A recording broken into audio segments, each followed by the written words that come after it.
You gave away pieces of yourself, not with the careful calculation of a person managing finite resources, but with the casual indifference of someone disposing of excess. They were treated like leftovers, scraps offered up to prevent hunger in another. But they were, in fact, the last pieces keeping you alive. That is the staggering self-betrayal, diminishing your own life force to sustain the unsustainable hunger of another. This habit of self-cannibalism was driven by an equally ruinous emotional inertia. You stayed when every instinct told you to walk. The survival instinct, that cold, rational voice deep in the nervous system, was screaming retreat. But the sentimental, hopeful part of the brain overrode it, believing effort could somehow bridge the fundamental incompatibility. You held on to the corpse of a connection, to the ghost of a promise, clinging desperately to people who were already letting go. This act of holding on to those who release you is not loyalty. It's a profound fear of emptiness, the tragic inability to be the first to drop the rope, even when the person on the other end has already cut their side and is watching you fall. This imbalance of commitment guarantees the final, brutal breakage. You become the sole repository of effort, the last guardian of a relationship that has already been unilaterally dissolved, ensuring that when the end comes, it will be complete, devastating, and entirely your burden to manage. This dynamic mirrors the ancient concept of the sacrificial well. Historically, communities would sacrifice precious items or resources into a well or spring to ensure the continuation of the water supply. The act is ritualistic and one-sided.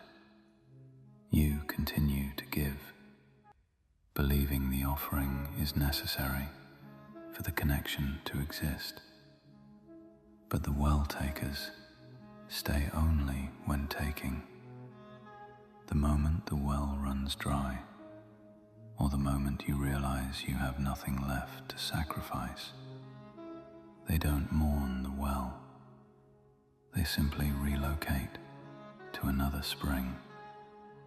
The illusion of mutual dependence is shattered, revealing the simple, cruel reality of resource exploitation.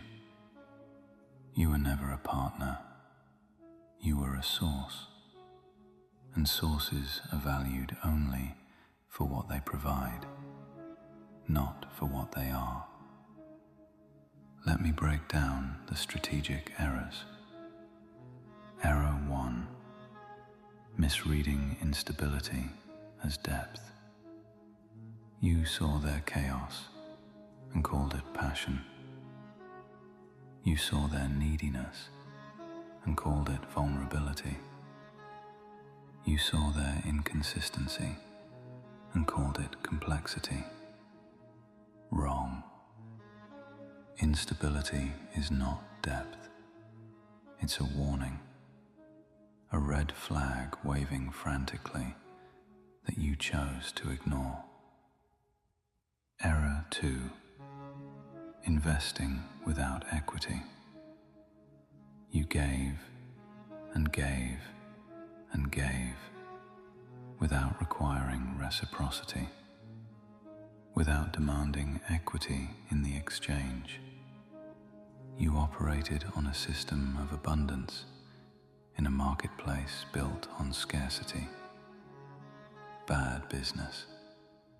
The moment you needed to withdraw from your own account, empty, because you poured everything into theirs. Error 3. Staying past the expiration date. Every connection has a natural lifespan. Some are meant to be temporary. You ignored the expiration date. You held on, believing loyalty could somehow reverse decay. It can't. Staying past the point of mutual benefit is not loyalty. It's self-destruction. So here's the cold reckoning. You betrayed yourself long before they betrayed you. You ignored your instincts. You sacrificed your reserves. You stayed when you should have walked. You gave to people who were incapable of giving back. You treated your soul like it was disposable. And the worst part? You did it willingly.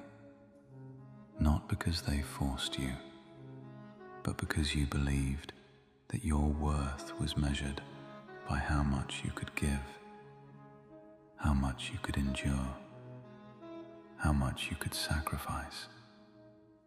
Wrong. Your worth is not measured by how much you give. It's measured by how much you protect, how fiercely you guard your reserves, how quickly you walk when the transaction becomes unfavorable. The new economics are simple. You are not a well. You are not a resource to be extracted. You are a fortress. And fortresses don't give freely. They demand proof of value. They require equity in exchange. They enforce strict terms. From now on, every connection is a negotiation. You give only when they prove they can receive without depleting.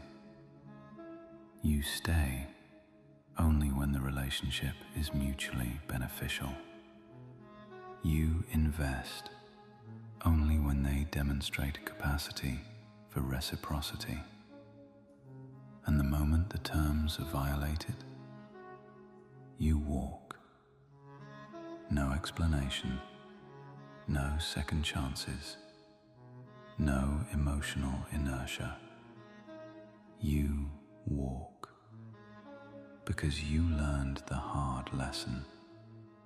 Self-betrayal is the only betrayal that's entirely avoidable.